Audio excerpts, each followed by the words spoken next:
obesidad, diabetes tipo 2, hipertensión, hígado graso y disfunción mitocondrial. Tener un niño de 11 años así, para mí es un fracaso de la medicina, es un fracaso de la sociedad, es un fracaso de la salud pública. Pero eso viene dado a nivel genético, ¿no? Eso no es genético. No. Esos son nuestros hábitos. Y en España hoy día es una epidemia. ¿Cómo afecta el estrés directamente al corazón de los pacientes? Mira, el estrés es, yo creo, el gran olvidado. ¿Cuál es el mayor mito sobre la salud del corazón que te gustaría desmentir hoy? Un trocito de una conversación o de una entrevista, si lo sacas de contexto, pues puede hacer mucho daño, ¿no? Que el profesional juega al límite, pero el gran populacho, ¿a qué jugamos? ¿A ser el mejor de tu barrio?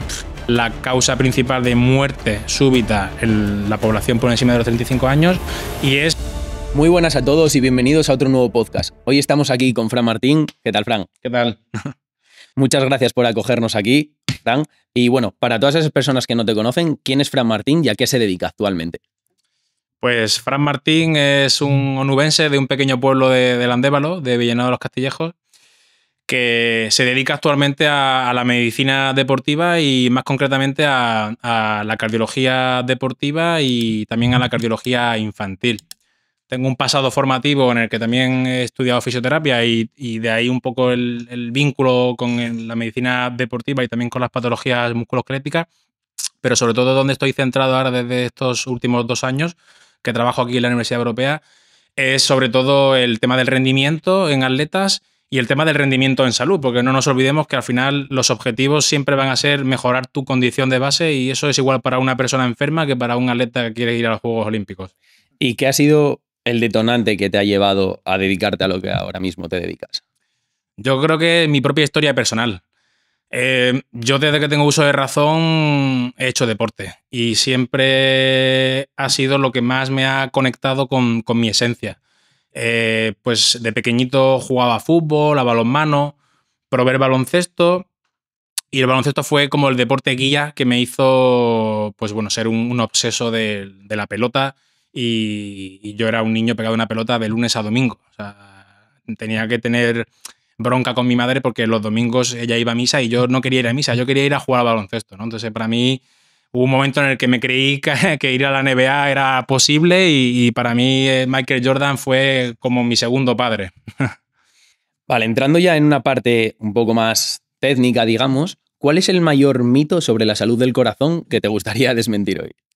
Bueno, yo creo que el principal mito que me gustaría desmentir y para el que me posiciono como una resistencia es para el que precisamente pues hay muchas comunicaciones que salen de vez en cuando en redes y en periódicos de poca índole científica en el que dicen que el ejercicio físico es contraproducente para la salud cardiovascular, ¿no? Véase una noticia que ha salido hace un año en El País en el que yo sé de primera mano que ese no fue el mensaje principal del cardiólogo que hablaba, en el que decían que el ejercicio físico aumentaba el riesgo de infarto, ¿no? Al final, un trocito de una conversación o de una entrevista, si lo sacas de contexto, pues puede hacer mucho daño, ¿no? Y eso fue lo que hizo y me acuerdo que después de esa noticia mi WhatsApp era un bombardeo de links de amigos y eso es lo que yo me quiero posicionar como la resistencia. Creo que el ejercicio físico es la polipíldora que todos dicen y así lo dice la ciencia y aquí estaremos hasta que la muerte nos separe. ¿Cuáles son los problemas cardíacos más comunes que sueles ver en consulta? Bueno, hay que diferenciar un poco, sobre todo lo más importante es la edad. Yo creo que la edad es un diferenciador claro de qué problemas cardiológicos acontecen. Por ejemplo, en personas jóvenes, en niños, por ejemplo, por debajo de los 18 años, el principal problema suele ser una cardiopatía congénita. Es decir, naces con una condición... ¿Vale? ¿Eso qué significa? Naces con un corazón que no es el estándar, no es el normal. ¿Vale?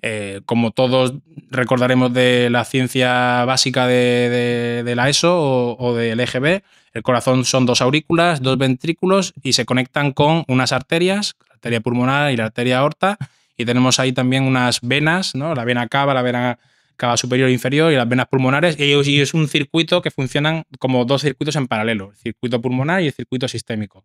Pues hay niños que ya durante el desarrollo embrionario, cuando están en la barriga de la madre, de ahí la importancia de la ecografía fetal, se detecta que durante el periodo de embriogénesis, es decir, en el desarrollo del feto, hay algunas señalizaciones que se alteran y que en vez de colocar esta columna que va aquí, pues no la colocan. Y entonces comunican una sala con otra sala o generan una sala de la que salen dos arterias. Y entonces podemos ver ventrículos de doble salida, comunicaciones ventriculares grandes, podemos ver aortas que son más estrechas o que incluso no se desarrollan, podemos ver venas que no desembocan donde tienen que desembocar. Y entonces eso es el motivo principal por el que la ecografía del segundo trimestre es tan importante, ¿no? Porque es la ecografía en la que podemos ver ese desarrollo del corazón dentro de la semana 20, 18, 20, y en la que todavía pues, hay cardiopatías congénitas que son muy importantes y que van a condicionar. Esto no es, la solución no es fácil, ¿vale? Eso es una cirugía, las cardiopatías complejas, es una cirugía neonatal que muchas van mal, otras van bien a nivel médico al principio y tienen complicaciones añadidas durante la vida del niño. Y ese yo creo que es el mayor condicionante de la actividad física en los niños, ¿vale? El tener una cardiopatía congénita o no tenerla. ¿Se puede arreglar con el paso del tiempo o si naces con Sí, hay muchas cardiopatía? personas, por ejemplo, dentro de, que ya hablaremos más adelante, del entrenamiento en poblaciones especiales, la rehabilitación cardíaca en personas con cardiopatías congénitas se hace. Hay que tener una buena fotografía de cada paciente, es decir, no es lo mismo un paciente en el que se hace una cirugía correctora y todo está bien, porque no hay, digamos, no se queda ninguna cámara estrecha, ningún tubo estrecho, no se queda ninguna insuficiencia valvular. Y hay otros que van mal. Entonces hay otros en los que se genera una serie de alteraciones que pueden hacer que estés en insuficiencia cardíaca, por ejemplo. Entonces, el ejercicio físico hay que adaptarlo a cada condición. Habrá niños que puedan hacer ejercicio físico prácticamente sin limitaciones, con una correcta prescripción de intensidades, de detección precoz de arritmias, ¿no? Porque ese ventrículo pueda sufrir, y otros a los que tendremos que decirle, oye, pues tú puedes hacer solo moderada intensidad, porque sabemos que en cuanto pasamos de esta intensidad, tu corazón sufre, hay arritmias, pierdes el conocimiento y corres riesgo de la gran temida parada cardíaca o muerte súbita cardíaca, ¿no? Pasamos de digamos, ese escenario de las cardiopatías congénitas. El principal problema que encontramos es la cardiopatía isquémica. Cardiopatía isquémica ¿Eso es qué es? la causa principal de muerte súbita y de enfermedad en la población por encima de los 35 años, y es donde se encuadran todo lo que la gente conoce como infartos, anginas, arteriosclerosis. Significa que tenemos un flujo coronario. Las coronarias son las arterias que salen del ventrículo izquierdo. En cuanto salimos, la aorta es la arteria que irriga todo el cuerpo, y en cuanto sale de la aorta, al muy poquito, tenemos dos ostiums o orificios coronarios. Tenemos una coronaria derecha, ¿Vale? y una coronaria izquierda.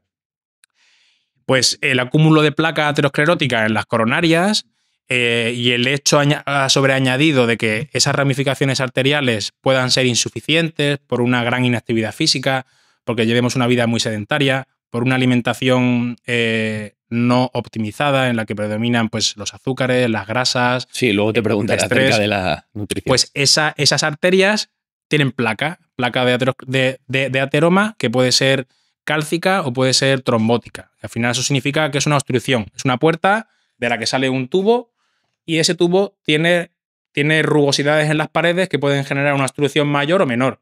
Cuando la obstrucción es significativa, a partir de un 50% en grandes arterias, pues ya podemos empezar a tener clínicas, sobre todo cuando se demanda mayor esfuerzo físico a ese corazón. Si tenemos un corazón no habituado al ejercicio físico, en el que tenemos pocas ramificaciones de esas arterias, porque eso sí que se ve con el ejercicio, que la gente más entrenada tiene mayor número de ramificaciones arteriales, con lo cual tengo más tubitos que pueden irrigar el músculo. Se genera un desequilibrio entre necesidad de producir energía, ¿vale? Bombeo, contractilidad y aporte de sangre. En cuanto a ese equilibrio entre lo que yo demando por la actividad aeróbica, que puede ser muy baja, puede ser subir escaleras, Vale. puede ser practicar el sexo con mi mujer, ¿vale? Ejercicios sencillos. Pero si eso para mí supone una intensidad que me saca de punto y el flujo sanguíneo se ve mermado, pues empiezan a producirse la cascada isquémica, y eso mantenido en el tiempo pues genera un infarto, que significa que ese músculo se muere. Y ahí es donde entraríamos en la principal causa de enfermedad cardiovascular y de muerte súbita en la población por encima de 35 años, tradicionalmente en los hombres, mucho más que las mujeres, pero cada vez vemos más que la mujer, por el copiar el estilo de vida de los varones, en las que fuman, trabajan, y generalmente el trabajo va asociado a estrés, sedentarismo, pues hay mayor prevalencia de la enfermedad cardiovascular coronaria. Vale. Te quiero preguntar, muchos adolescentes, desde unos 13, 14 años más bien, empiezan al gimnasio. ¿Cómo puede afectar eso realmente a su desarrollo o es positivo? Mira, el ejercicio físico es positivo en todas las etapas de la vida. Cuando un niño nace, lo primero que le decimos a los padres es hay que estimularle. Hay que estimularle sonóricamente, visualmente. Ya eso son trabajar el juego del cuello, la pinza, la manipulación. Luego va a ir la reptación. Le decimos hay que ponerlo en el suelo. Tenemos una costumbre ya de niños sentados, ¿no? O sea, estamos sentados con 80 años, con 40 y con 0 años. No. La evolución del ser humano va implícita en el movimiento. O sea, el movimiento es lo que nuestro cuerpo necesita. ¿A partir de qué edad, en cuanto nace, hay que dejarlo en el suelo? Entonces, generalmente un niño, digamos que tiene capacidad de enfrentarse a la posición de cúbito prono, ¿vale? O sea, rectal. Sí, al principio se le puede dejar boca arriba, lo puedes dejar desde que nace, ¿no? Vale. Luego él mismo se voltea. Vale. Pues empiezan a voltearse ya a partir de los 3 meses y lo que hacen al principio es reptar. Antes que sentarse, un niño repta. Y luego un niño, lo normal es que un niño se siente, ¿vale? Pase de la posición de girado a sentado. Él solo. Y luego de ahí saque la posición de gateo. Entonces, un niño hasta los 4 o 5 años lo que necesita es movimiento libre. Actividad que sea de colgarse, de trepar, correr, saltar, cansarse, ¿vale? Es normal que un niño se canse, ¿vale? Generalmente hay personas que le llaman la atención que un niño se canse y eso no debe llamar la atención. Los que sabemos de la actividad física sabemos que cansa y eso va implícito y es parte del encanto, ¿no? Y cuanto más lo haga, menos me voy a cansar. Mayor voy a tener más alto el umbral de cansancio o de sofocación. Entre los 5 años y los 8 años... Sí, eso te iba a preguntar. ¿Cómo ves la introducción de los niños? De los deportes específicos. Sí, por ejemplo, meter a tu niño de 3, 4 años en fútbol o en tenis, algo específico. Es la edad a la que se puede empezar. La mayoría de los deportes individuales o de equipos empiezan a los 4 años. ¿Y no te condiciona nada a nivel motriz? No, a nivel cardiovascular no hay condicionamiento, ¿vale? Porque suelen ser escuelas de base y yo creo que hoy día los entrenadores tienen muy claro que el principio de especificidad, cuanto más lo retrases, mejores atletas vas a tener, porque al final puedes que una persona con 4 añitos ya lo califiques como que es portero, o como que es defensa, o como que va a jugar al baloncesto, y resulta que a lo mejor es un superatleta de resistencia y va a ser un maratoniano de élite, ¿no? Entonces, yo creo que sea el deporte que sea, entre los 4 y los 8 o 10 años, los niños lo normal es que cambien de deporte. O sea, eso debería no ser visto como una frustración de la familia, sino como que deberían probar. Es verdad que la mayoría de los deportes a los que tienen acceso los padres vía colegios son deportes específicos, o baloncesto, o natación, o fútbol, incluso rugby, ¿no? Pero el fundamento del entrenamiento yo creo que en general se consigue muy bien de que sea a raíz del movimiento, ¿no? El ser muy específico desde muy pequeñito puede condicionar taras psicomotrices, ¿vale?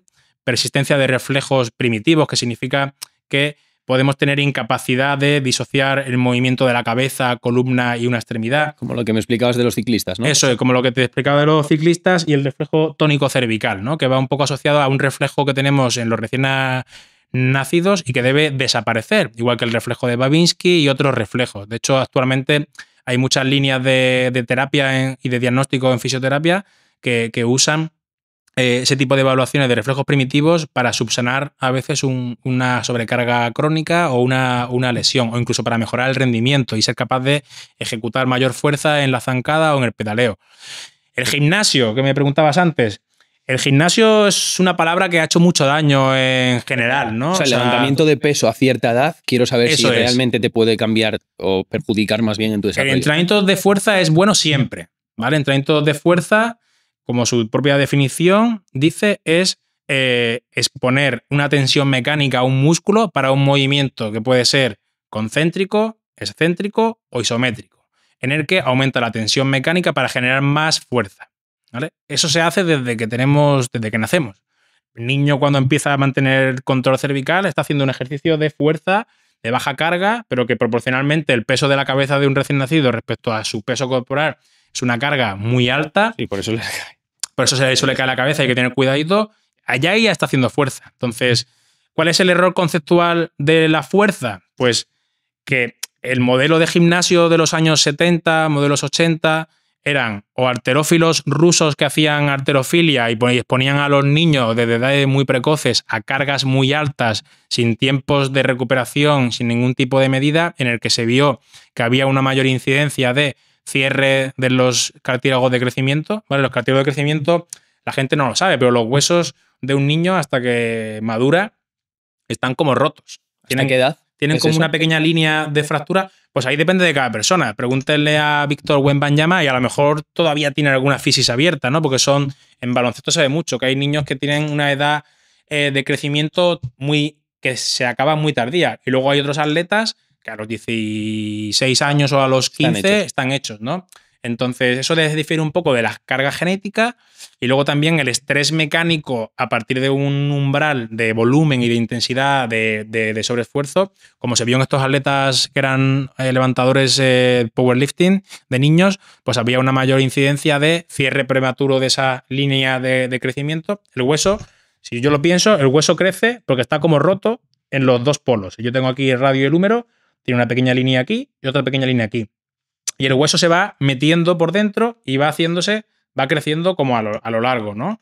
Si yo sobre todo una carga mecánica mayor de lo que es bueno, pues ahí puede haber una pequeña fractura, ¿vale? Una clasificación de las fracturas de las fisis que se llama Salter-Harris tipo 1, que da igual, que eso lo que conlleva es que ese cartílago se cierre y el hueso se quede asimétrico respecto al contralateral. Y ya ahí tenemos un problema.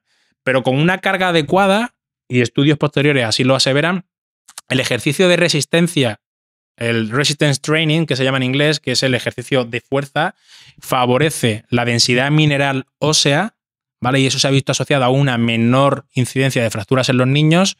Favorece, además, la composición del colágeno, ¿vale? Los tendones se hacen más resistentes. Eso también en mujeres, ¿no? Antes de la menopausia. Claro, esos son cambios que desde pequeñitos son para todas las personas. Entonces, los cambios del ejercicio de entrenamiento de fuerza son a 3 niveles. A nivel del hueso, ¿vale? Aumenta el índice, digamos, de resistencia ósea, aumenta la mineralización, aumenta la densidad ósea, y hay estudios que dicen que pues, en atletas de velocidad o en corredores hay un aumento de la densidad mineral ósea en la tibia, en gimnastas la hay en el radio, que es el hueso del antebrazo, y en ciclistas también lo hay en músculos de la pierna. A nivel del tendón, tú piensas, el contenido tendinoso es el que es nuestra protección mayor contra las lesiones. Tú tienes un tendón bien entrenado con un buen grado de stiffness o de rigidez y eso va a ser lo que te va a proteger de una lesión. Porque cuando hacemos una actividad física muy intensa, como puede ser un sprint o en un partido en el que tú no mides la carga, vas a tope porque tienes ahí la pelota, el músculo genera mayor tensión que el tendón. Entonces, o hago un trabajo adaptativo de ese tendón, y de ahí la importancia del entrenamiento de fuerza en la prevención de lesiones, muchas veces no va en aumentar la hipertrofia, va en generar cambios en el tendón, ¿vale? Entonces ahí hay una mejoría y una prevención de lesiones. Y luego cambios a nivel muscular. A nivel muscular aumenta el número de motoneuronas, es decir, el número, digamos, de conexiones. Si yo tengo X coches, pero solo tengo una carretera, el trayecto de coche se va a ver mermado. Si yo quiero llegar allí, al final la contracción muscular es una información cerebro-músculo, ¿no? Entonces, el aumento de las motoneuronas lo que nos hace es ser capaz de ejecutar más fuerza sin tener por qué tener un músculo más con mayor volumen transversal, con mayor diámetro transversal. Y eso es súper importante porque en los niños es la edad en la que se generan, es el periodo clave para generar más neuronas. Y eso es importantísimo, incluso a nivel del sistema nervioso central tiene un efecto cruzado sobre la inteligencia y así lo demuestran incluso desde la edad del feto. O sea, madres que hacen ejercicio físico se ha demostrado que son niños con mayor inteligencia. Hostia. ¿Qué es lo más importante en la prevención de enfermedades cardíacas? Lo más importante en la prevención de enfermedades cardíacas es saber la fotografía que tenemos delante. Es decir, el principio de individualidad. Hoy día vivimos en una sociedad en la que todo el mundo quiere copiar el entrenamiento que ve en Instagram, que hace su primo o que ha leído en una revista, Y eso es lo peor que podemos hacer. Yo creo que a nivel cardiovascular, como he dicho antes, el gran mal de la sociedad actual es la enfermedad cardiovascular y metabólica. Y voy a explicar qué es eso. Pues es, por un lado, la aterosclerosis. ¿Qué hay de base de una aterosclerosis? Pues tenemos una inflamación crónica, el estrés, tenemos... Que interfiere la edad, ¿no? También. Ahí interfiere la edad, efectivamente. Se ha visto que a mayor edad todo esto va empeorando. Un niño, por muy mal que lo haga, la mayoría de los niños están indemnes. Pero ojo, es una epidemia también. El síndrome metabólico afecta a niños, y yo he tenido en consulta niños de 11, 12 y 13 años con obesidad, diabetes tipo 2, hipertensión, hígado graso y disfunción mitocondrial, porque me venían por disnea de esfuerzo. O sea, tener un niño de 11 años así, para mí es un fracaso de la medicina. Es un fracaso de la sociedad. Es un fracaso de la salud pública. Pero eso viene dado a nivel genético, ¿no? Eso no es genético. No. Eso no es genético. Esos son nuestros hábitos. Son hábitos que efectivamente hay también una herencia, ¿no? Genética. Tú puedes nacer con mayor o menor número de mitocondrias porque tu madre no es la campeona olímpica de maratón, pero el hábito de sedentarismo, de mala alimentación, de estrés, de alteración de los ritmos circadianos, todo eso genera un impacto que antes no se veía y que desde hace 20 años ya se empezó a ver en Estados Unidos y en España hoy día es una epidemia. Es el paciente que más rabia y más, por una parte, me genera sensación de esto se nos ha ido de manos. O sea, esto no puede ser. O sea, que yo vea a un niño de 12 años que tenga todo esto y que los padres y su médico de atención primaria no hayan sido capaces de cambiar eso o de pensar que el problema es el entorno, de darse cuenta. Es muy raro una causa genética de esto. Podemos ver casos aislados de dislipemias familiares, que serían niveles de colesterol muy alto en sangre, que también va asociado al síndrome metabólico, que creo que no lo he dicho.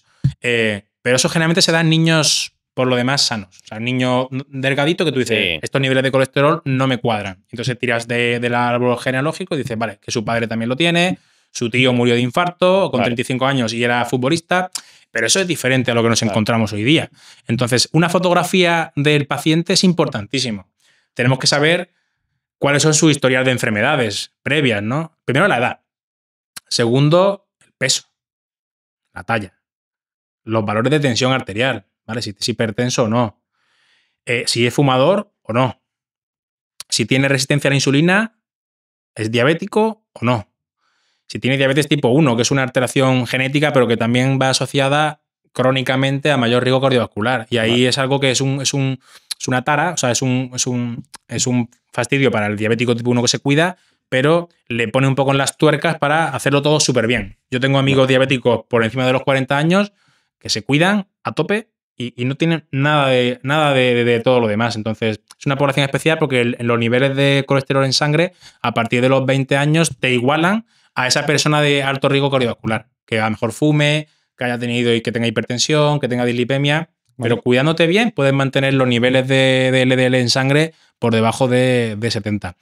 Entonces, una fotografía del paciente es importante. Ver si tiene síntomas con el ejercicio, que ya nos hablen a lo mejor de una enfermedad aterosclerótica de base, por lo que contaba antes de la demanda energética y el flujo, ¿vale? Y la administración de sangre coronario. Si yo tengo una persona con 55 años, padre de 5 hijos, autónomo, hipertenso no controlado, fumador, dislipémico, pero se le olvida la pastilla del colesterol de vez en cuando, que de repente su amigo de toda la vida le empieza con la mountain bike y él quiere irse con él el domingo a montar en bicicleta, pues a lo mejor esa persona, el primer día que monte en bicicleta, subiendo una cuesta, se nota opresión torácica. Entonces ya ahí estaríamos hablando de angina, ¿vale? Entonces por eso es importante...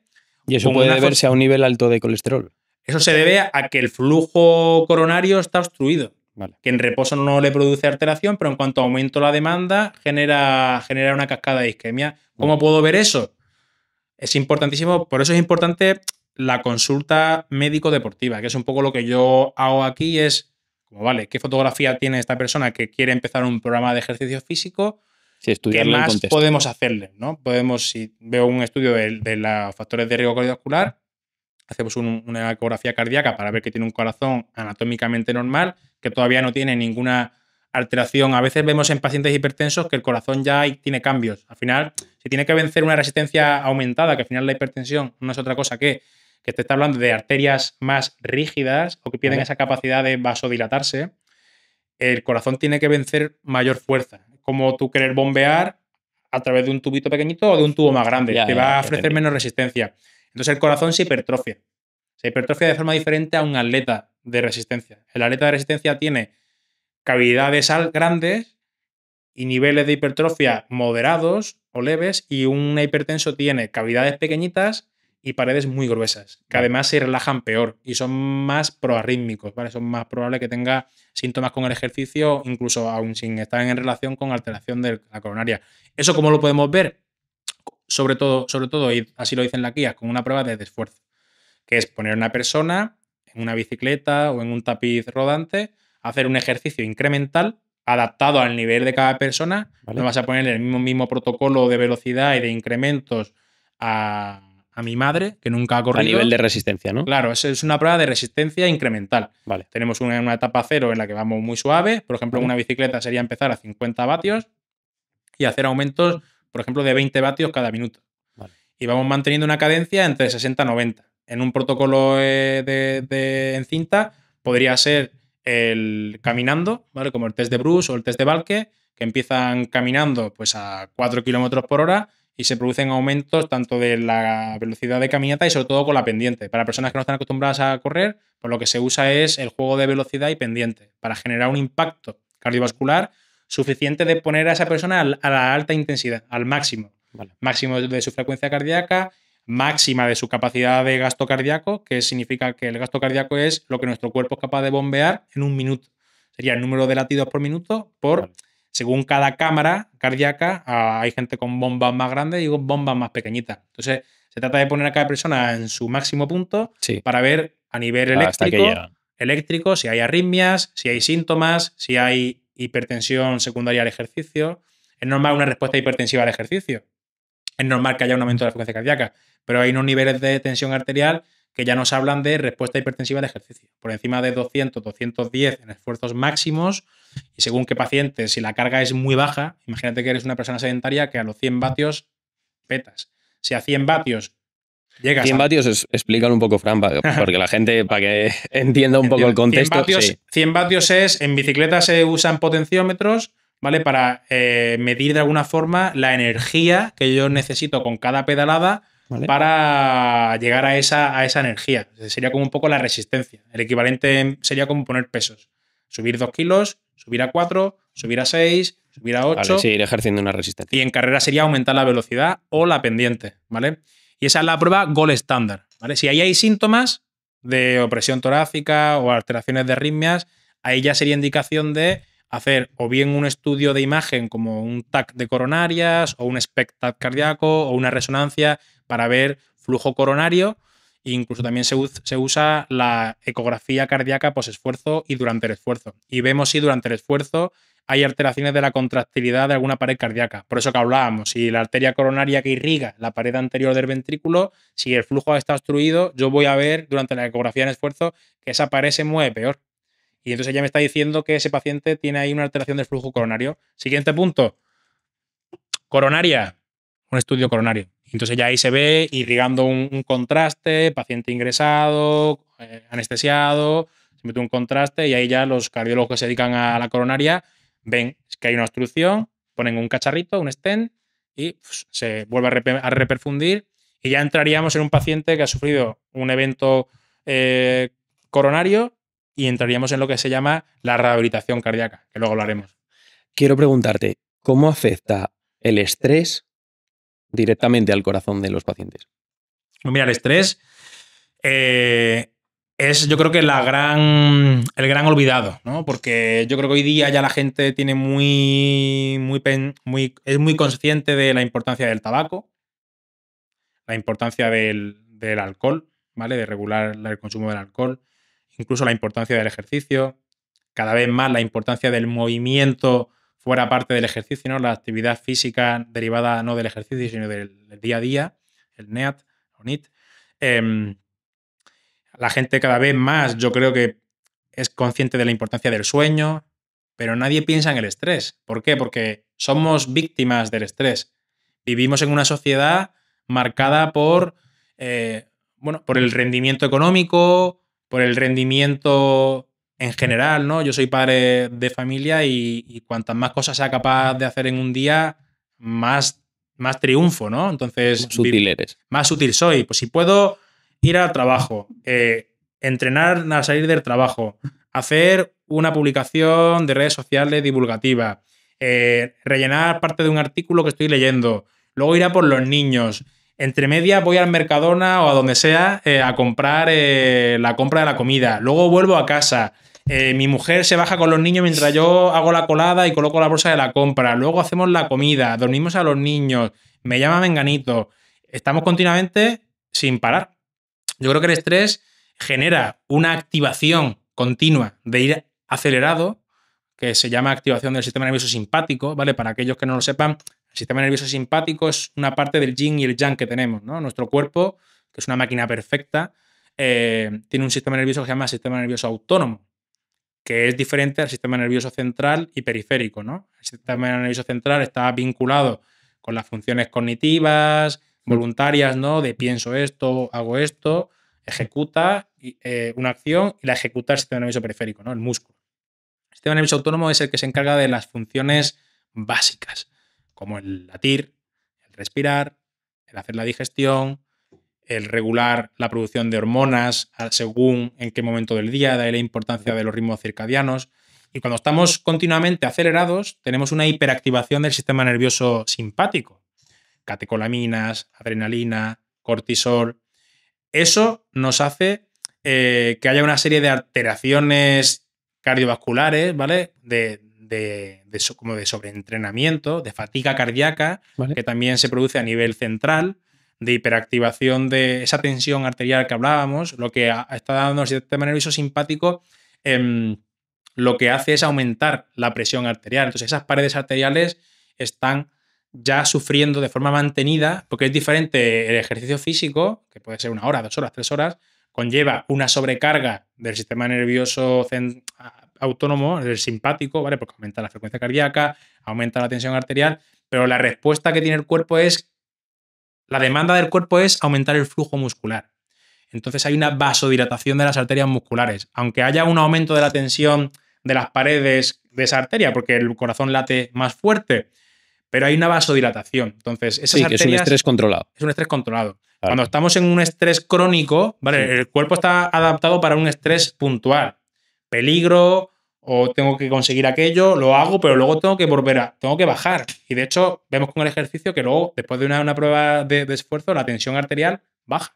Vale. Pacientes hipertensos que empiezan la prueba con 150, acaban la prueba y se quedan en 120-70. Si a lo mejor partían de 150-90. Entonces, ese estrés mantenido genera una respuesta que es contraria a las arterias y es a generar mayor rigidez, mayor vasoconstricción.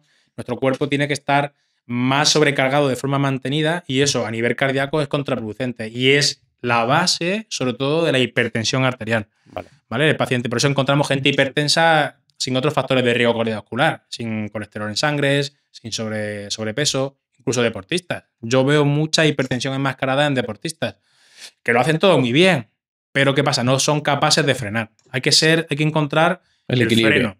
Y eso yo sé que cuesta, porque aún yo siendo consciente, pero hay que intentar encontrar el momento, si no todos los días, cada 2 días, tener un momento de freno, de desconexión del móvil, desconexión de las pantallas, desconexión del mundo exterior para dedicarnos al mundo interior. Yo, por ejemplo, para mí el ejercicio físico es ese momento de conexión interna en el que me relajo y aunque esté acelerado haciendo deporte, sobre todo una actividad física aeróbica suave, es un momento de relajación en el que estoy disfrutando, pienso en mí y ese momento cada uno lo puede encontrar en una actividad que sea diferente. Para mí es el ejercicio físico.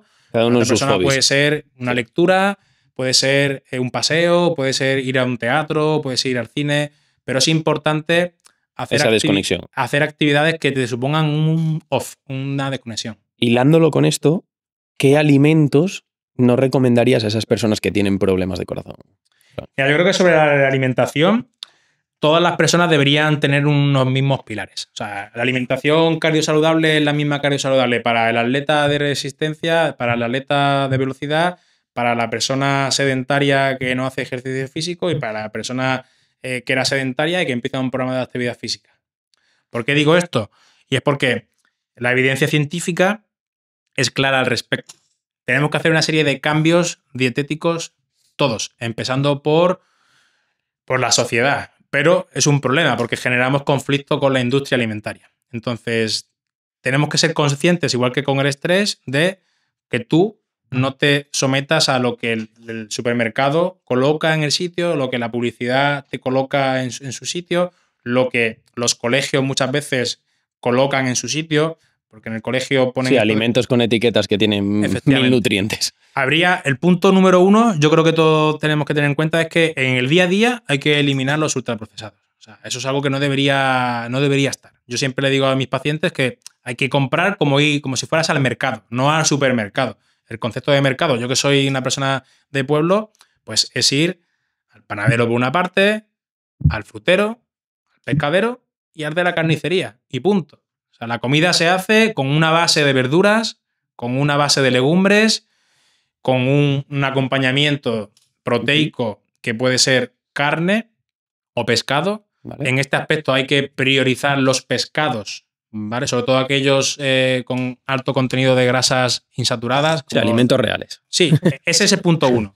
Luego, dentro de los alimentos reales, en el tema de las carnes y pescados, hay que priorizar pescados azules, pescado blanco, carne blanca, que si la gente no lo sabe, pues la carne blanca es aquella que deriva, por ejemplo, del pollo, el pavo, el conejo, todo lo que no sean animales grandes, que es lo que se conoce como carnes rojas. Ternera, vale, cerdo, cordero y carne de venado. Porque hay estudios que afirman que un consumo mayor de 400 gramos a la semana de carnes rojas sí que está asociado a un aumento de la enfermedad cardiovascular.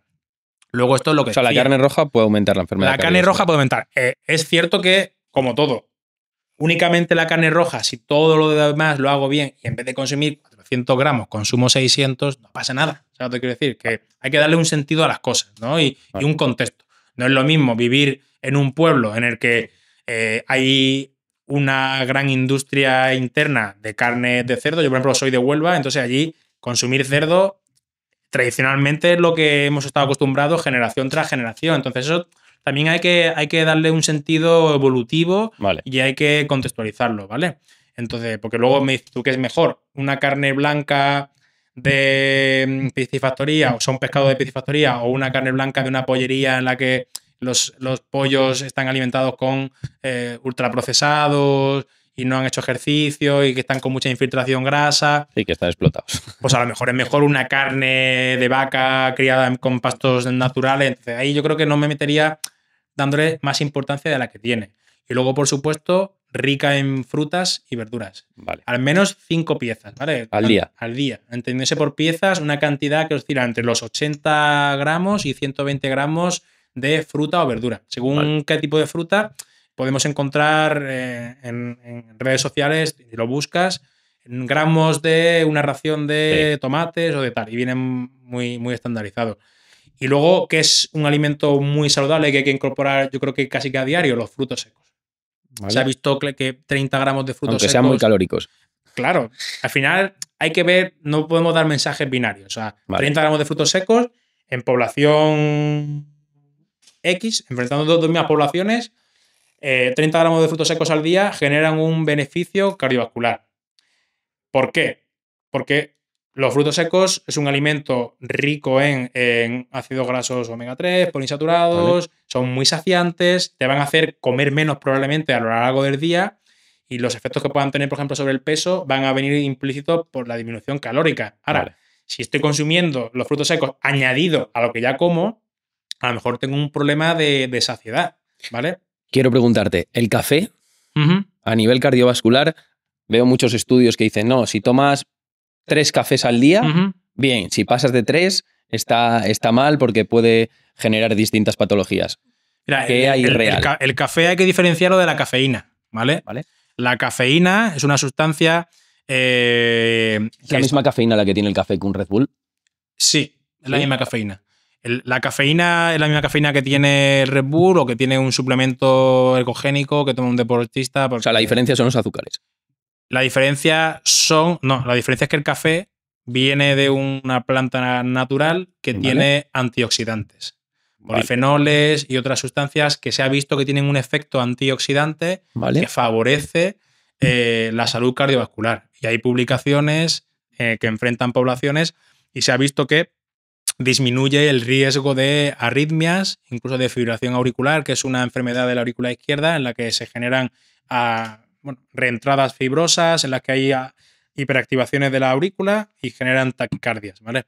Entonces, el café, dentro de lo que suponga una dosis controlada por la cafeína, ¿vale? Que al final es otro estresor más del aparato cardiovascular. Uh-huh. Y para eso no hay que pasarse de los 400, 600 miligramos repartidos al día, ¿vale? Eso, para que la gente lo entienda, ¿cuántas tazas de café es eso? Pues depende un poco del café, ¿vale? El café, primero, el café sin filtrar es malo, ¿vale? Por unas sustancias que son malas para la salud, pero el café bien filtrado va a depender mucho del tipo de café que sea. Si es un café tostado o es arábico, va a diferenciar. Pero más o menos para que la gente pues se lleve una idea y decir, vale, pues más de... En torno a 80 y 120 miligramos de cafeína, ¿vale? Luego si tú tomas un café americano como yo soy... Sí, yo tomo café americano. Yo me tomo un americano que me hago yo, ¿vale? Con 10 gramos de café, me lo hago en una máquina de café, bueno, que es un método de prensa francesa. Sí, ¿Sabes cuál es, no? De qué hablamos, ¿no? Sí, me gusta el café. Es porteable y tal. Sí, sí. Y me tomo ese al día. Pues yo ahí no estoy pasando de los 400 miligramos, ¿vale? Entonces, si tomases 2-3... Si tomas 2-3, pues a lo mejor puntualmente un día lo puedo hacer, porque esto es como lo de, ¿es malo tomar un croissant una vez? No. ¿Te gusta el croissant? ¿Es tu cumpleaños? ¿Vas con tus hijos a un viaje? O te apetece un día, ¿no? Pues si te gusta, tómatelo. A mí no me gusta, tengo esa ventaja, pero hay gente a la que le gusta. Sí. Pues no pasa nada, ¿vale? Yo a mis hijos, que es una lucha que tengo con la alimentación infantil, pues he tenido que pasar por el aro y en los cumpleaños tienen que comer cosas que yo no compro, ¿no? Pero al final... Hay que saber dónde vivimos. No vivimos en un pueblo perdido del Pirineo aragonés en el que yo elijo lo que mi hijo come, ¿no? Entonces hay que hacerles también... Yo soy también partidario de que si, perdona, de que si te va a generar más estrés el no comerlo que comerlo, hostia, cómetelo un día, no pasa nada porque te comas una tarta de queso con tu pareja un día cenando. Hay que encontrar el equilibrio. Sí. Yo esto es una cosa que se lo decía a mi hermano desde que, antes de dedicarme a esto, nosotros somos gente de polos, o sea... Somos muy extremos en las conductas, ¿no? Entonces, yo siempre, la historia de mi vida es ir tocando extremos para luego volverme al centro, pero siempre me quedo un poco fuera del centro que tenía antes, ¿no? Hombre, siempre tiramos todos a un lado, siempre. Algo. Entonces, pues yo he probado la dieta cetogénica extrema, he hecho carreras de ultrafondo extremos, me he puesto a entrenar fuerza de forma extrema, he hecho alimentación exenta de un montón de cosas. Entonces voy probando extremos y luego me di cuenta que lo más, y con el ejercicio pues igual, el volumen de entrenamiento, ¿vas a poder seguir haciendo este volumen de entrenamiento toda tu vida? Vale. ¿Va a ser sostenible con tu trabajo? ¿Va a ser sostenible con tu pareja? Si no lo es sostenible, claro. No me sirve que un año no eres olímpico, o sea, no te estás jugando una plaza olímpica. No es... Sí, tienes que saber tu contexto y cómo estás. Mira, mi objetivo es ser campeón de Máster 50, Máster 55, Máster 60 y Máster 65 del deporte que haga. Ya sea un 10K, una media maratón, una competición de gyros o una competición de CrossFit o en la carrera del pueblo, de trail, lo que sea. Para mí eso es la salud. Es ser competitivo contigo mismo, querer mejorar en cada momento y según su contexto. Y los contextos van cambiando. No es lo mismo una persona como yo, con 2 hijos pequeños ahora, que una persona con 50 años, ya con los niños criados y que ya te están viendo la vida profesional muy asentada. Entonces, hay que disfrutar del compendio de todo, porque si no, se nos genera esa sensación de insatisfacción y de querer perseguir algo que no tengo, de frustración, y eso al final es un estrés más del eje del sistema nervioso simpático, que al final no es cardiosaludable. Entonces hay que encontrar el equilibrio. Y el equilibrio es un viaje interno y que cada uno lo tiene en un punto, ¿no? Y la alimentación en ese aspecto es otro punto más de equilibrio. Me gustaría desmentir ahora, y corrobórame si es así, el consumo de alcohol, porque yo siempre, bueno, eso escuchaba a mi abuelo decir, no, si te tomas una copa de whisky todos los días, Sí, sí, al corazón es mano de santo. es tremendo.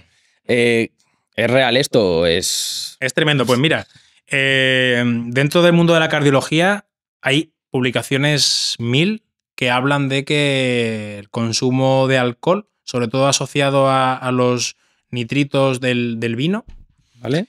Tiene un efecto vasodilatador que puede ser protector para una enfermedad concreta, que es la que hablábamos antes de la cardiopatía isquémica. Vale, pero si, por ejemplo, yo no tengo, bueno, toco madera, pero no tengo ningún tipo de cardiopatía ni nada.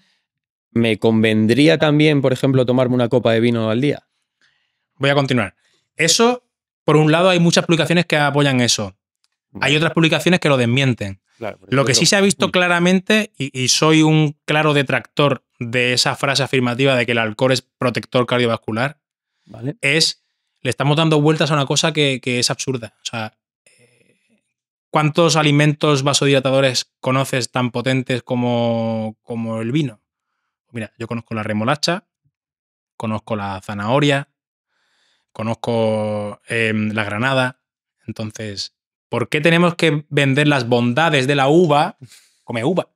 Come, no sé, toma otros alimentos que no tengan alcohol. Porque el alcohol claramente está asociado a enfermedad cardiovascular general, ¿vale? Véase como aumento de la oxidación de las grasas en la placa de ateroma, aumento de la resistencia a la insulina, no hablemos de a nivel del cáncer, ¿vale? El alcohol está detrás de un montón de etiologías posibles, factibles. Al final son enfermedades muy multifactoriales, pero el alcohol está relacionado con el cáncer. Está relacionado con la demencia. ¿Cuántos problemas derivados de la dependencia de alcohol hay en Estados Unidos y que se están empezando a ver en España? Entonces, por favor, o sea, si tuviera algún añadido a otra cosa que no supiéramos, ¿vale? Como el efecto protector antioxidante del café, o de la cafeína, de las infusiones de té, de una alimentación rica en minerales y en frutas y verduras. Pues si fuera algo diferente, pero ahí claramente veo una relación directa de la industria. Sí, y mira, marketing. la guía de 2021 de la Sociedad Española de Cardiología ya dice, y es de los pocos sitios en los que lo he encontrado dentro del mundo de la Sociedad Española de Cardiología, que estudios aleatorizados con regresión mendeliana, ¿vale? Que es un poco hacer un poco reajuste de todo lo que se había dicho en ensayos clínicos y demás, ven que claramente no es protector. O sea que las personas abstemias tienen una mejor salud cardiovascular. Y eso tiene que ser un mensaje, ese es el mensaje que yo le doy a mis hijos. O sea, yo no quiero darle otro mensaje.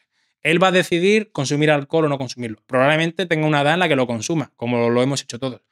Yo desde hace 4 años y medio, desde que tuve mi primer hijo, me negué a consumir alcohol. Y es de las cosas que más feliz estoy. Porque creo que dar un mensaje de una dosis moderada no es perjudicial es contradictorio. Por ejemplo, se dice que una dosis de unos 100 gramos de alcohol, que suelen ser unas 6-7 bebidas a la semana, ¿vale? No es perjudicial. Coño, es más perjudicial que no tomar alcohol. Entonces, estamos aquí protegiendo a la industria del alcohol. Ya, sí. De una forma, vender de alguna manera. te lo intentan vender. Entonces, yo, como médico, como padre, como compañero y como amigo, el mensaje es claro. O sea, no hay una dosis segura.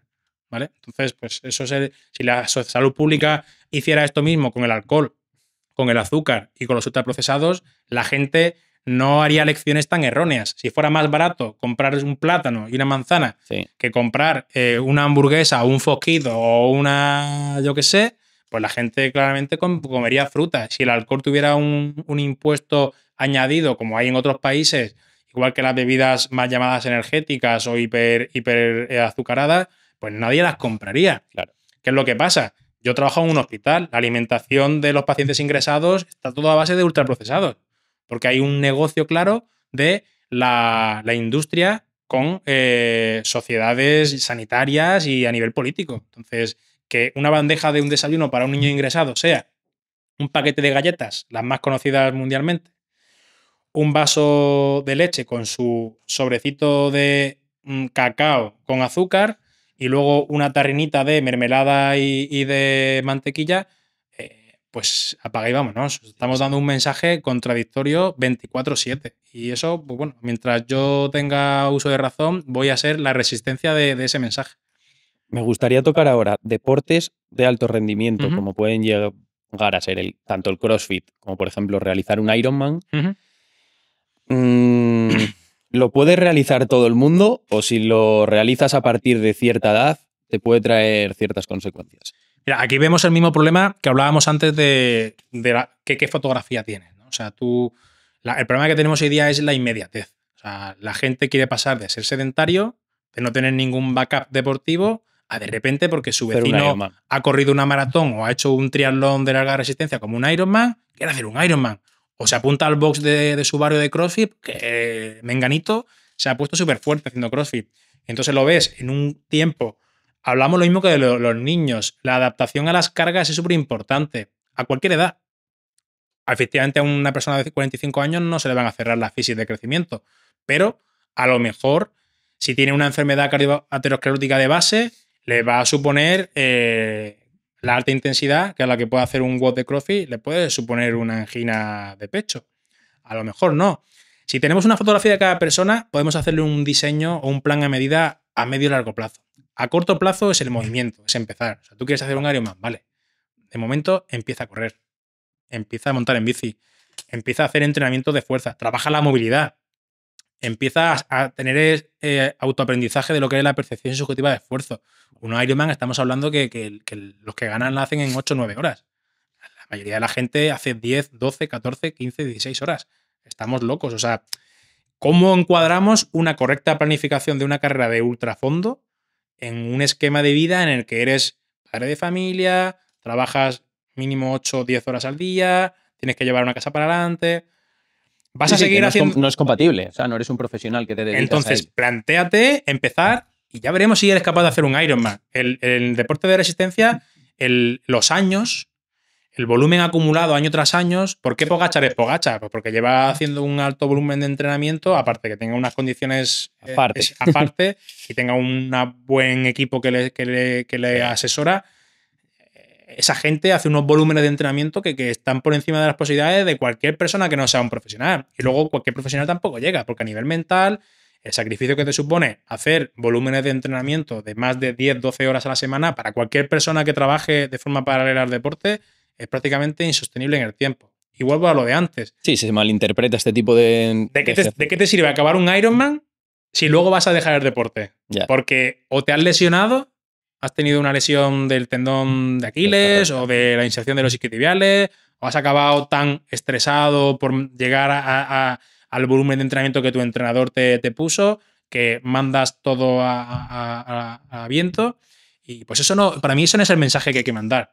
¿Está hecho? ¿Todo el mundo puede llegar a hacer un Ironman? Pues a lo mejor no.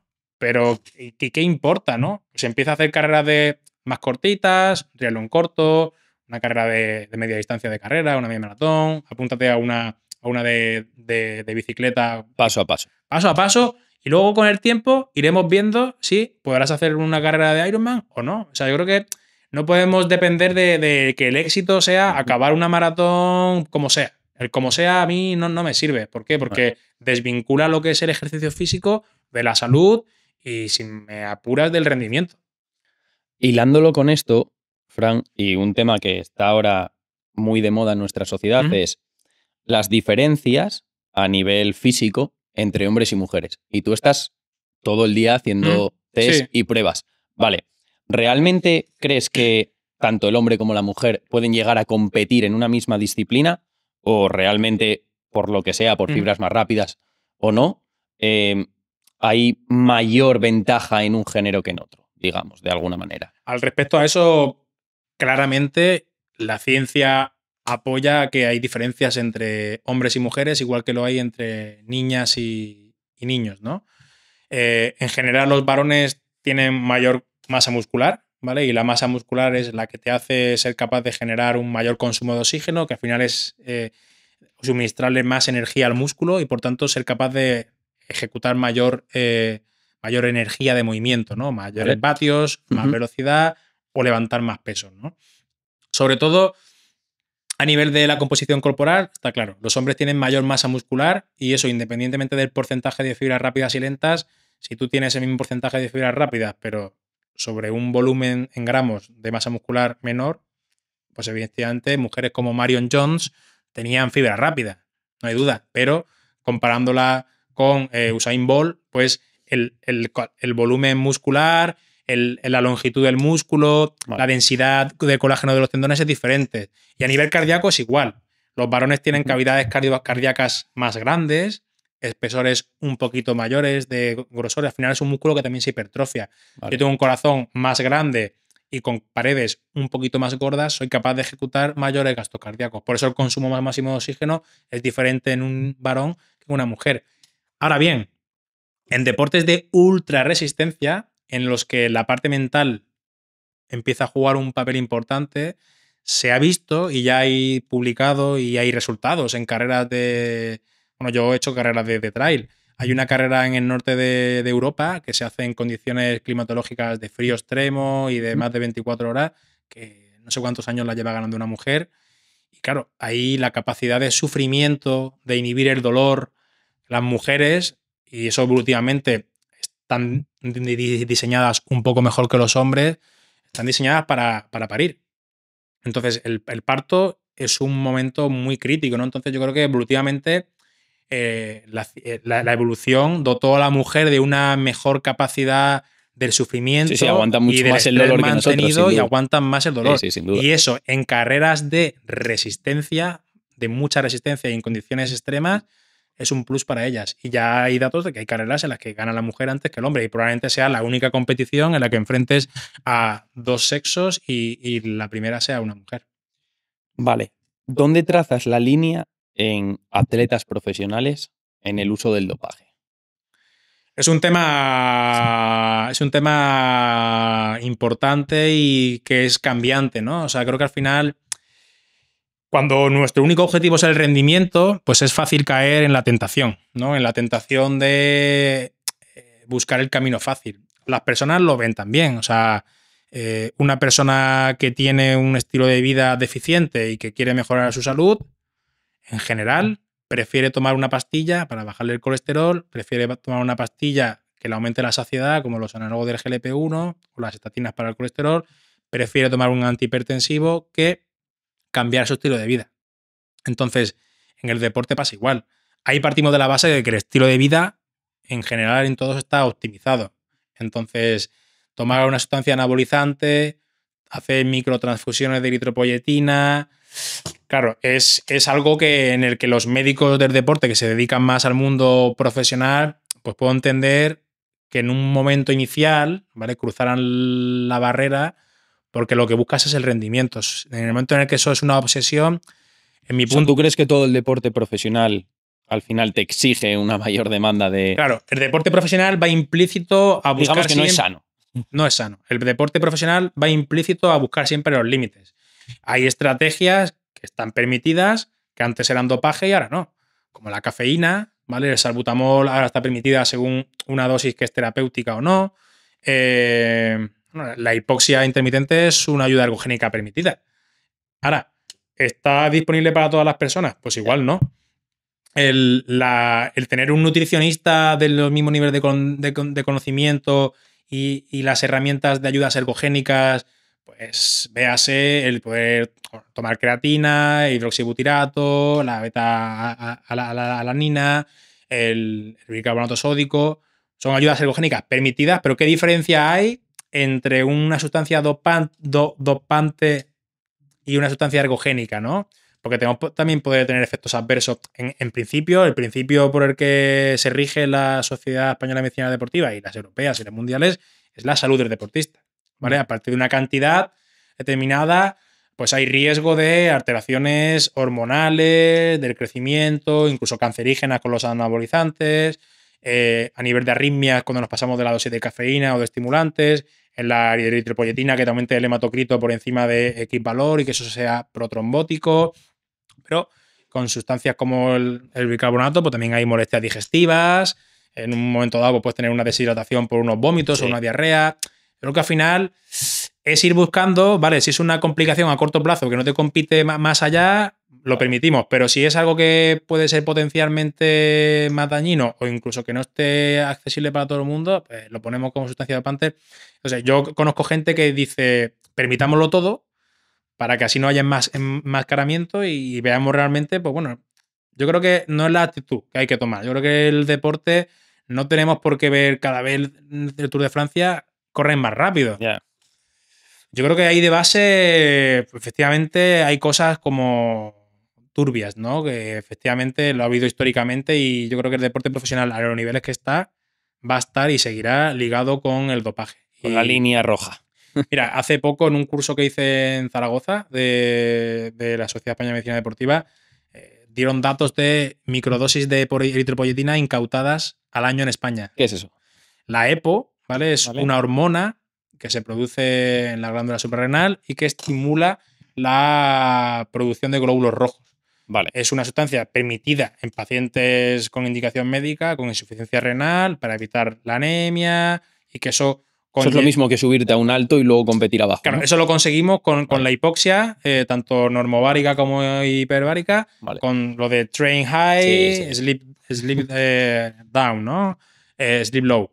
Pero, bueno, de forma... Eso en los años 90 se hacía transfusiones de eritropoyetina y subían los hematocritos hasta 50 y más. De hecho, pues hay historias por ahí, ¿no? De que tenían que ponerse alarmas y despertadores ciclistas famosos para bombear, ¿vale? Porque tenían que mantener la sangre circulando para que no se coagulase. Y de ahí hemos pasado a las microdosis. Las microdosis son cantidades menores que son menos detectables en sangre y que generan alteraciones de los niveles de glóbulos rojos más light y que pueden no verse en determinados momentos de la temporada. Pues las dosis incautadas respecto a los positivos por dopaje eran menores a un 10%. Es decir, hay una incongruencia, efectivamente. Si se está vendiendo esto es porque la demanda es esto. O sea, es un mercado que se ajusta mucho a... De hecho, estoy seguro de que va por debajo la oferta de la demanda. Vale. Entonces, todavía en esto vamos por detrás. Pero, por ejemplo, también comentaron en ese curso que hay muchas ayudas ergogénicas que no tienen en el etiquetado identificación de sustancias en cantidades pequeñitas que son dopantes, que son hormonas, que son estimulantes, metanfetaminas. Sí, que están jugando todo el rato con... Entonces, el etiquetado lo hacen en base a un producto que ellos dicen a la industria, oye, esto es mi producto. Y le hacen un análisis y dicen, tiene estos ingredientes. Creatina, monohidrato, ta. Y luego lo venden y no es la misma composición la que tienen. Entonces, están haciendo un estudio en la Universidad de Murcia, en la UCAM, de... Pues cogen así al tuntún, compran en tiendas y analizan productos con marcas concretas y nos enseñó un listado y es brutal la cantidad de sustancias dopantes que van dentro de ayudas ergogénicas permitidas. Entonces, es un mundo en el que hay que tener mucho cuidado, ¿vale? Porque hay que hilar fino porque al final hablamos de lo mismo. ¿Cuál es tu punto de llegada, no? O sea, yo puedo entender que el profesional juega al límite, pero el gran populacho, el 90% de la población, o el 95%, ¿a qué jugamos? ¿A ser el mejor de tu barrio? Es por ¿Vas a poner en riesgo tu vida por bajar un minuto tu marca personal? Para mí no tiene punto de comparación. Hay que hacer estrategias que sean que tengan una evidencia de que son que te protegen, ¿no? O sea, que no te producen un mayor riesgo más allá de pasarte de dosis que te siente mal el estómago o que, yo qué sé, que no duermas bien esa noche porque estás un poquito más acelerado. Pero bueno, por la cafeína en concreto. Me gustaría ahora, entrar en la última etapa de la entrevista, Fran, y sobre todo hablar de entrenamientos específicos en poblaciones especiales, ¿vale? Que dieses realmente consejos que la gente, que la audiencia pueda entender, ¿vale? Por ejemplo, vamos a empezar con personas obesas, ¿vale? Las personas obesas es una población muy abundante y sobre todo en población obesa hay que tener en cuenta varios puntos. El primer punto es que es una persona que pesa mucho, con lo cual la carga mecánica a nivel articular, tendinoso, va a ser mayor. También a nivel cardiovascular, ¿vale? Al final ten en cuenta que mayor tejido, ya sea adiposo, incluso muscular, ¿vale? Una persona obesa tiene más masa muscular que una persona muy delgada o anoréxica, ¿vale? Ese mantenimiento del gasto cardíaco va a suponer una sobrecarga para el corazón. Por lo tanto, si esa persona obesa, además de ser obesa, tiene otros factores de riesgo, ya nos va a encuadrar en un alto riesgo cardiovascular. Por ejemplo, es más fácil que una persona obesa sea hipertensa, sea diabética y tenga dislipemia. Entonces, lo que hablábamos antes de la prueba de esfuerzo con electrocardiograma para detección precoz de isquemia es importantísimo y cualquier persona obesa debería tener una fotografía de factores de riesgo cardiovascular y si tiene alguno de estos que estoy diciendo, lo ideal sería hacer una prueba de esfuerzo que además te da referencias de los umbrales aeróbico anaeróbico para entablar las 3 grandes zonas de entrenamiento. Entrenamiento aeróbico de baja intensidad, entrenamiento aeróbico anaeróbico entre umbrales de moderada intensidad y el entrenamiento más anaeróbico de alta intensidad. Dicho esto, las personas obesas se benefician claramente de un entrenamiento de fuerza, ¿vale? De hipertrofia, de fuerza-velocidad, porque eso le va a conllevar a ser capaz de mover mejor su cuerpo, lesionarse menos. Que el impacto del ejercicio aeróbico, generalmente como la carrera o la bicicleta que tiene sobre la posición de la columna, le sea más llevadero. Es súper importante trabajar con ejercicios multiplano y con pesos libres. Efectivamente, si estoy una persona muy deshabituada y con muy mala condición física, tendré que partir de ejercicios más estables, en suelo, en máquinas, pero la progresión tiene que ser sobre todo a trabajar en estabilización, aumentar lo que es la capacidad de ejecutar fuerza, no tanto como la composición del músculo de generar hipertrofia, sobre todo es el músculo que tengo, activarlo, generar más motoneuronas, más terminaciones nerviosas y que los tiempos de activación y ejecución sean mayores. Luego, aparte, el volumen de ejercicio aeróbico es súper importante saber a qué dosis trabajo.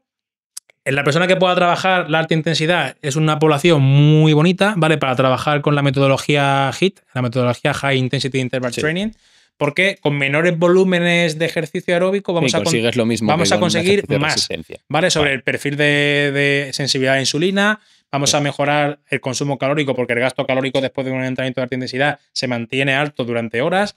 Entonces, es importante que los obesos, aparte de hacer fuerza, tienen que trabajar también el aeróbico y se ha visto que cuanto más volumen de entrenamiento, mejor pérdida de peso. Pero hay que hacerlo con una correcta progresión. Y repito los mensajes que estoy transmitiendo. La progresión y el traje a medida es súper importante en estas personas, porque no va a ser lo mismo un obeso que hasta los 30 años jugaba baloncesto en un equipo de segunda regional y que iba al gimnasio, que tiene un background deportivo y de los ejercicios de fuerza, a un obeso que ha sido obeso desde que tenía 8 años y que no ha hecho pesas en su vida, ¿no?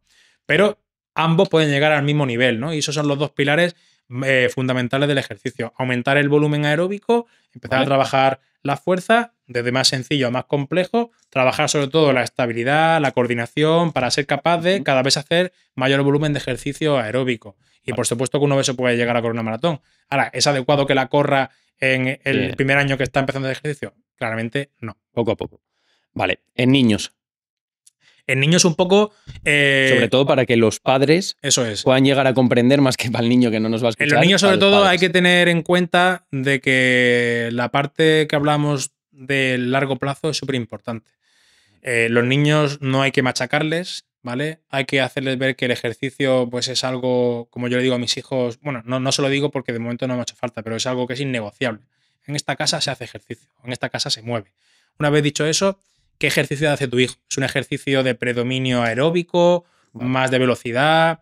Es importante que en cualquier disciplina deportiva se haga un entrenamiento paralelo de fuerza, de cargas, en la que también es importante que la fuerza sea una fuerza útil.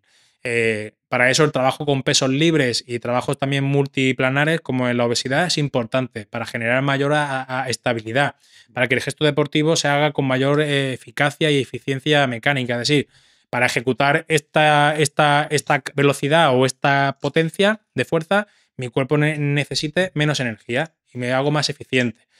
¿Qué es lo que hay que regular mucho en los niños?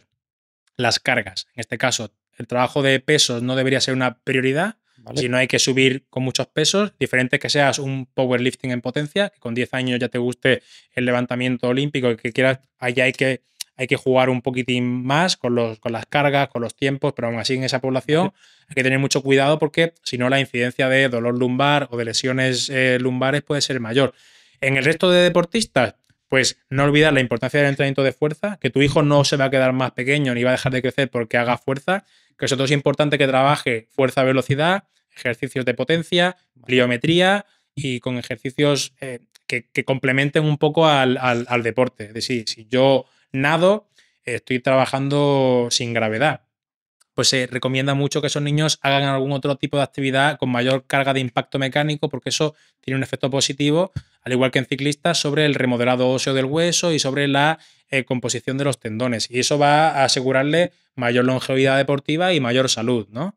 Y luego los volúmenes. Es decir, si tu hijo quiere ser Kilian Jornet, tienes que tener en cuenta que con 10 años lo ideal es que no haga lo que dice Kilian Jornet que hacía 10 años, ¿vale? Eso son anomalías del sistema que pueden salir bien, pero puedes caer en una fatiga crónica, en una lesión muscular. Entonces, lo importante de los niños al principio es que corran y tiene que, en el deporte del fondo, tienen que ir con progresión. Por eso casi todos los atletas maratonianos empiezan en pista, luego hacen medio fondo y poco a poco van pasando al fondo. Kipchoge empezó haciendo 1500, ¿no?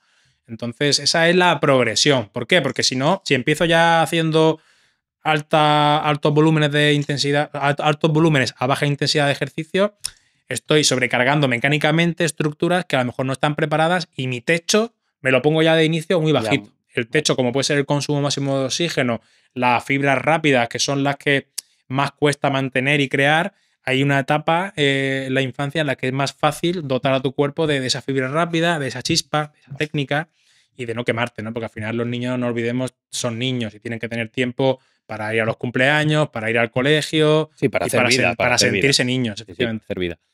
En diabéticos. En diabéticos, lo más importante es incorporar, igual que en la obesidad, el ejercicio de fuerza, ¿vale? Porque el entrenamiento de fuerza. El ejercicio de fuerza es una base. El ejercicio de fuerza es base, incluso yo diría que tanto o más importante que el obeso. Lo que pasa es que la mayoría de los obesos son también diabéticos, entonces va un poco en el pack. Porque el entrenamiento de fuerza mejora mucho la sensibilidad a la insulina. Y no olvidemos que la diabetes tipo 2 es una resistencia a la insulina. ¿Qué significa esto? Que la hormona que me permite que la glucosa que va por la sangre entre dentro de la célula muscular, que al final es el tejido metabólicamente más activo, ¿vale? Quitando el cerebro, en el resto del día, nuestro cuerpo, la glucosa que tenemos tanto en el hígado como en el músculo, donde se va a usar es en el músculo. Si yo esa llave que me hace meter la glucosa dentro del músculo la quito, porque me hago resistente al tener tanta glucosa y tan poco movimiento, tanta inactividad, el cuerpo dice, pues hay una norma en la fisiología que es use it or lose it. Entonces, si no me usas, yo me voy a hacer eficiente, me voy a ir a otro lado. Me voy a ser eficiente en acumular grasa entre los órganos del cuerpo, porque esto es a lo que me estás tú dando. Este es el estímulo que tú me estás dando. O sea, me estás dando una hiperingesta calórica y un déficit de movimiento. Ahora, el entrenamiento de fuerza, ¿qué hace? Reactiva ese receptor a la insulina y me hace más sensible. Entonces, incluso un efecto tardío después del entrenamiento de fuerza, esa sensibilidad a la insulina es mayor durante muchas horas. Y en diabéticos, el entrenamiento de alta intensidad interválico, al igual que en el obeso, es también de gran elección por el impacto cardiovascular que supone y el que te deja después de la sesión. ¿Cuántas sesiones de HIIT a la semana son permitidas? Pues mira, en población no élite, un verdadero HIIT nadie lo hace. La mayoría de la gente hace un MIT, ¿no? Que es intensidad interválica a mediana intensidad. Sí, ¿no? Sí. No, un HIIT no les daría para hacerlo. El HIIT bien hecho, muy exigente, se hace una vez a la semana y no se hace más. Esos, para que lo entendáis, son intervalos de 1 minuto, 4 minutos al máximo, máximo. Y eso muy pocos atletas pueden hacerlo, ¿no? Entonces, eso lo podemos hacer varias veces a la semana. 2, 3, 4. Hablamos de lo mismo, una correcta progresión, ¿vale? No es lo mismo empezar de cero después de 20 años de inactividad que empezar después de 5 años de inactividad y que me acaban de detectar diabetes, pero soy una persona con un backup deportivo importante, ¿no? Entonces esas dos cositas en los diabéticos también importantes. Y un tercer pilar que sería súper importante es una dieta baja en carbohidratos, ¿vale? Los diabéticos tipo 2 se benefician muchísimo de las dietas bajas en carbohidratos. O sea, una keto.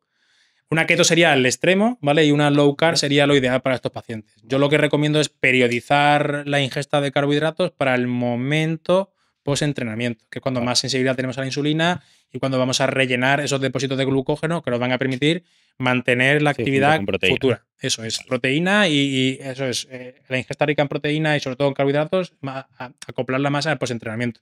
Luego la proteína importa menos que sea en ese momento, puedes repartir la ingesta a lo largo del día y poco a poco hacerte más sensible a la insulina con estrategias de ayuno intermitente, por ejemplo.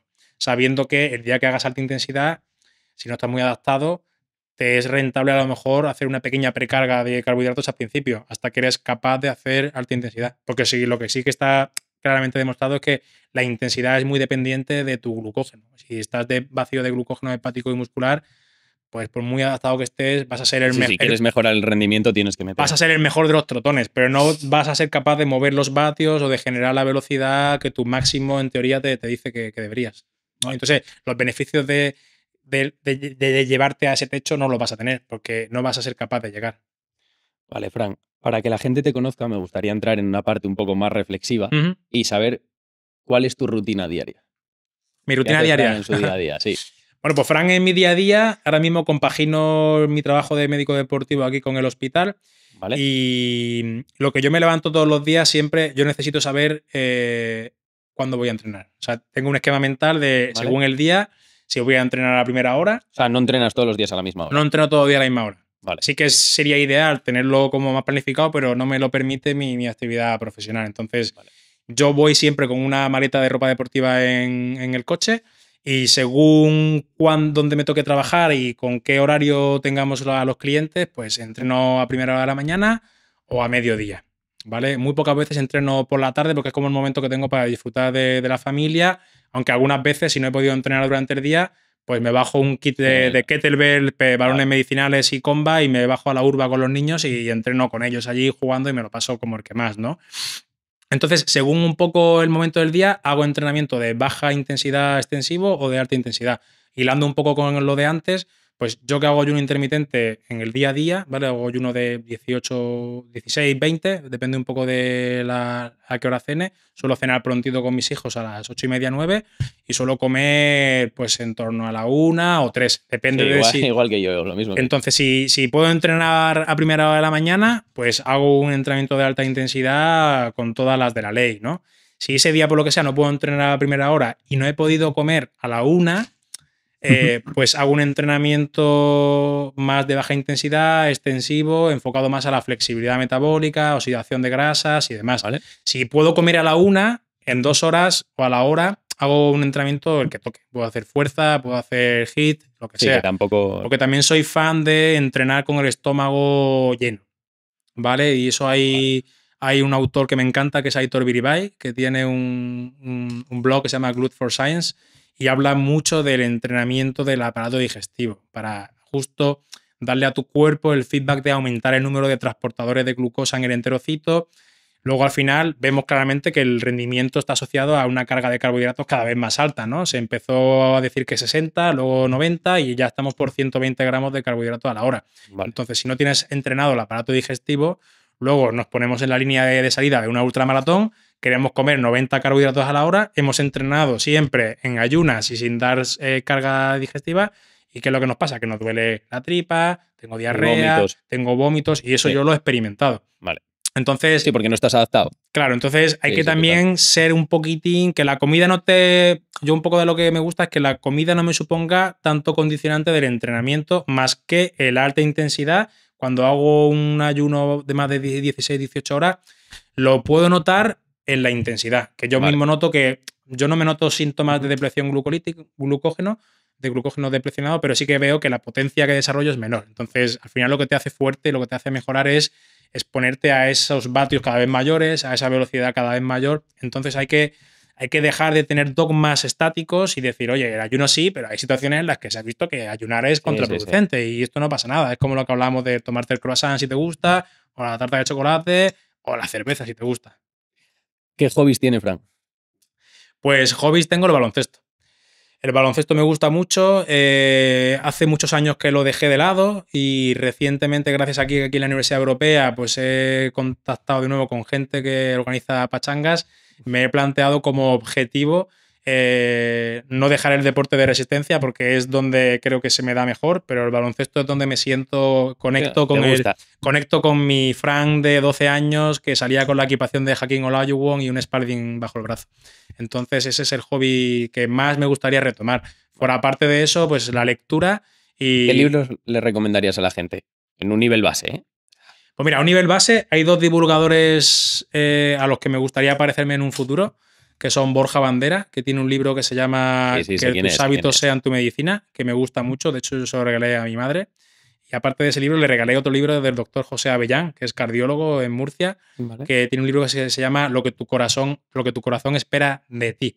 Esos dos libros y sus canales creo que son muy divulgativos y estoy muy en sintonía con los mensajes que ellos transmiten.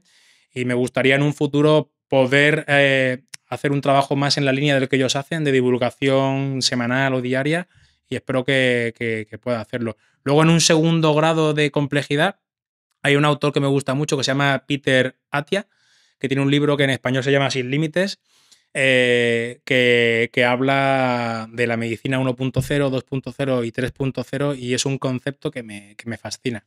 Es una persona con una historia vital brutal. No sé si puedo contarlo un poquitín así. Es un cirujano de la Johns Hopkins que, para que los que no lo sepan, entrar en la Johns Hopkins a ser residente de cirugía, pues es como ser el top 1 nacional e internacional porque hay muchos médicos de todo el mundo que quieren ir allá a hacer la residencia.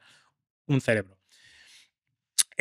Al cabo de los años descubre que su vida se ha transformado en un estrés continuo, a nivel laboral muy bien, pero cada vez se cansa más, le gustaba el deporte y deja de hacerlo, se encuentra mal, se encuentra que no está siendo feliz. Y empieza a leer, por otra parte, todo lo que son el estilo de vida, los hábitos y cómo la medicina moderna, que sería lo que él llama la medicina 2.0, la que vino con la revolución tecnológica, las mejoras de las cirugías, el descubrimiento de nuevos fármacos. Esa medicina lo que hacía era prolongar la vida, ¿vale? Lo que se llama el life span, pero no mejoraba el health span. Teníamos gente más longeva, pero enferma desde antes, ¿no? Y la medicina 3.0, que es la que yo promulgo, es la medicina en la que el paciente elige, antes de enfermar, con sus decisiones del día a día, ¿vale? Tomar el camino en el que prolongue la fecha de inicio de la enfermedad lo máximo posible, ¿no? Y ahí es donde entramos en sintonía con los ritmos circadianos, la alimentación, el ejercicio. Es una persona que tiene mucho vínculo con Íñigo San Millán, que es el médico de Tager Pogachar, que es una persona que me encanta a nivel científico y son un poco los dos pilares que yo tengo como ejemplo, ¿no? El espejo en el que me miro. ¿Qué consejo, mirando a cámara, le darías a la audiencia si tuvieses que darle un único consejo sobre salud? Sí. El consejo número 1 y en vista a todo lo que predomina en nuestro día a día es que te muevas. O sea, creo que el movimiento debería ser lo más importante porque es lo que más podemos decidir. O sea, meter pequeñas pausas de snacks, de ejercicios en nuestro trabajo que suele ser de predominio sedentario, como 1 minuto de sentadillas cada 2 horas, subir pisos andando, cargar las bolsas de la compra por las escaleras, jugar con tu hijo que sea un juego más físico. Yo creo que es una estrategia que cuesta poco, que está muy accesible y que si únicamente tuviéramos que elegir una por encima de la alimentación, del sueño y del descanso, sería el consejo. Muévete. Pues muchas gracias, Fran, por acogernos aquí y dejaremos tus redes sociales en la descripción. Genial. Muchas gracias a todos y si os ha gustado, darle like y suscribiros. Nos vemos en el siguiente.